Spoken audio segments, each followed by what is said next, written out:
ஓம் ஸ்ரீ குருப்பியோ நமக. ஓம் சக்தி பராசக்தி. வணக்கம். நான் உங்கள் ஆஸ்ட்ரோலக்ஷ்மி. சிம்ம ராசிக்காரர்களுக்கு பிறக்கின்ற இந்த தமிழ் புத்தாண்டானது எப்படி இருக்குன்றது தான் நம்ம பார்க்க போகிறோம். ராசி அதிபதி சூரியனானவர் மேஷத்தில் உச்சமாகிறார், 9ல் உச்சமாகிறாரு, ஒரு நல்ல நிலையில் வராரு. என்ன ஒன்று அப்படின்னா, உங்களுடைய வாய் தான் பிரச்சனையாக இருக்கும் இந்த வருஷம். ஏன்னா 2ல் கேது, சரிங்களா? வருஷத்தோட பேரே குரோதி வருஷம். ஆனால் நீங்கள் எது பேசினாலுமே என்ன ஆகும்னா பகையாயிடும்.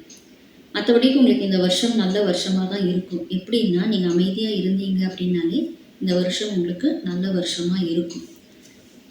சூரியனும் உச்சம் ஆயிடுறாருங்களா, அப்படி வரும்பொழுது அந்த நிலைப்பாடு அப்படின்றது கொஞ்சம் சங்கடமான நிலைகளை கொடுக்கும். உங்களுடைய வார்த்தைகளில் நீங்கள் கவனம் இல்லாமல் இருந்தால், அதே போல் குடும்பத்திலையும் சில நேரங்களில் குழப்பங்கள் ஏற்படும், சண்டை சச்சரவுகள் வரும். 2 கேது சும்மா இருக்க மாட்டார், நிறைய பிரச்சனைகளை உருவாக்குவார், வருமானத்தை தடை பண்ணுவார். அவருக்கு என்னெல்லாம் செய்யணும்னு தோணுதோ, அசுப பலன்களில் எதெல்லாம் உங்களுக்கு மேக்சிமமாக தர முடியும்னு தோன்றதோ அது எல்லாத்தையுமே பண்ணுவார். அதனால் நீங்கள் இந்த வருஷம் உங்களுடைய அமைதியினாலேயும் உங்களுடைய பொறுமையினாலேயும் தான் நீங்கள் அதை கிராஸ் பண்ணி போகணும். அதனால் இந்த வருடம் உங்களுக்கு நல்ல பலன்களை கொடுக்கறதுக்கு குருவும் ரெடியாக இருந்தாலுமே நாம் சில விஷயங்களில் கவனமாக இருந்தால் மட்டும்தான் இந்த வருஷத்தில் நிறைய நற்பலன்களை பார்த்துட்டு போக முடியும். ஏன்னா குருவானவர் வருஷம் ஆரம்பித்த கொஞ்ச நாள்லேயே 10ல் வரார். 10ல் குரு பார்த்திங்கன்னா பதவியை இறக்கி விட்டுருவார். இப்போ நிறைய பேருக்கு பதவி மாற்றம் ஏற்படும், ஊர் மாற்றம் ஏற்படும், உத்தியோக மாற்றம் ஏற்படும். சிலர் கம்பெனியில் ஒரு பெரிய ஹை பொசிஷனில் இருப்பாங்க. பதவி மாற்றம் அப்படின்றது நம்ம நெகட்டிவாகவே எடுத்துக்கணும்னு கிடையாது, பாசிட்டிவும் நடக்கும். அதை விட ஒரு மேல் ப்ரொமோஷன் கிடச்சி அவங்க வெளியூருக்கு போகக்கூடிய நிலையும் உருவாகும்.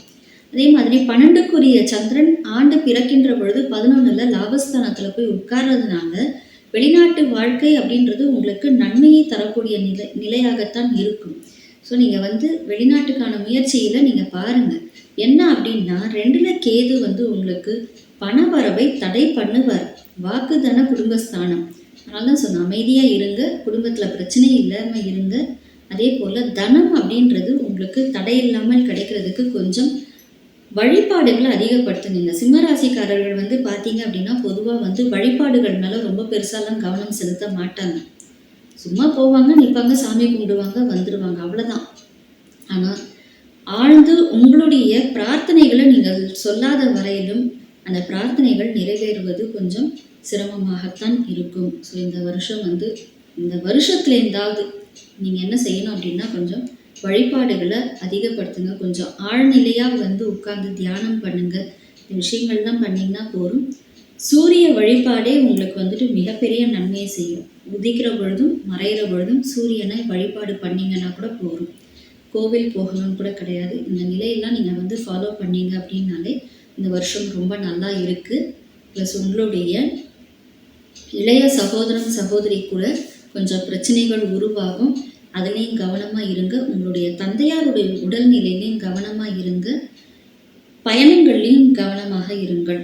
சிம்மராசி பெண்கள் உங்களுடைய மாமியார் வகையில் இருக்கிறவங்களோட அமைதியாகவே இருங்க. மாமியார் கூட சண்டை போடாதீங்க. மாமியார் வகையாக வரக்கூடியவங்களோடையும் சண்டைகளை போடாதீங்க. இது உங்களுடைய குடும்பத்தில் பிரச்சனையை உருவாக்கும்.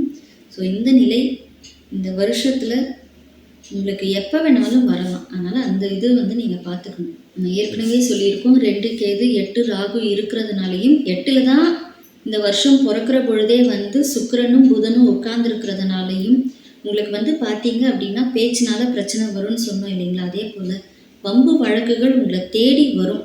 நீங்கள் வாய் சும்மா இருந்தால் கூட வம்பு வழக்கு உங்களை தேடி வரும்பொழுது நீங்கள் ஏதாவது பேசிடுவீங்க. அதனால் குடும்பத்துலேயும் சரி வெளி இடங்கள்லேயும் சரி பிரச்சனைகள் உருவாகும். அதனால் கோர்ட்டு கேஸ் போகக்கூடிய நிலை அப்படின்றதும் இருக்கிறதுனால கொஞ்சம் உங்களுடைய வார்த்தைகளில் கவனமாக இருங்க. சிம்ம ராசிக்காரர்கள் சூரிய ஸ்தலங்களுக்கு போங்க. அதே மாதிரி ஆதித்ய ஹிருதயம் உங்களுடைய வாழ்நாள் முழுமையுமே கேளுங்க. இது உங்களுடைய கண்ணு பிரச்சனையை சரி பண்ணும். அதே மாதிரி வாழ்க்கையில் ஏற்படக்கூடிய பிரச்சனைகளையும் சரி பண்ணும். எவ்வளோக்கு எவ்வளோ சூரிய ஸ்தலங்களுக்கு போகிறீங்களோ அவ்வளோக்கு அவ்வளோ உங்களுக்கு நிறைய பிரச்சனைகளை சால்வ் பண்ணும். சில இடங்கள்ல பார்த்தீங்க அப்படின்னா சூரியன் வந்து சிவனை தரிசனம் பண்ணினாரு அப்படின்னு சொல்லி வரும். அதெல்லாம் வந்து இந்த வருஷத்துலேருந்து, அதாவது இந்த சித்திரையிலேருந்து ஸ்டார்ட் ஆகும். அந்த மாதிரி உங்களுடைய அருகில் இருக்கக்கூடிய கோவிலில் சூரிய பகவான் சிவனை தரிசனம் செய்யக்கூடிய நேரத்தில் போயிட்டு சிவ வழிபாடு பண்ணுங்க. இது வந்து உங்களுக்கு மன வலிமையை அதிகப்படுத்தும். அதே மாதிரி உங்களுக்கு தேவையில்லாத பிரச்சனைகளையும் களைந்து எடுக்கும். இந்த நிலையை வந்து நீங்கள் கொஞ்சம் ஃபாலோ பண்ணிகிட்டே வந்தீங்க அப்படின்னா இந்த வருடம் உங்களுக்கு மிக சிறந்த வருடமாக இருக்கும். இது எல்லாமே பொது பலன் தாங்க. உங்களுடைய ஜாதகத்தை பொறுத்து இந்த பலன்கள் மாறும்.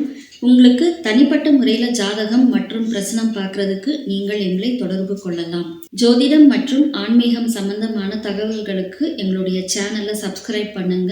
உங்களுக்கு இந்த வீடியோ பிடிச்சிருந்ததுன்னா லைக் பண்ணுங்க, இந்த சேனலை சப்ஸ்கிரைப் பண்ணுங்க, உங்க ஃப்ரெண்ட்ஸுங்களுக்கு ஷேர் பண்ணுங்க. எல்லாம் வல்ல இறையருளின் துணையாலும் அகிலாண்ட கோடி பிரம்மாண்ட நாயகியின் அருளாலும் உங்கள் இல்லங்களிலும் உள்ளங்களிலும் என்றென்றும் மகிழ்ச்சி நிலைத்திருக்கட்டும். நன்றி.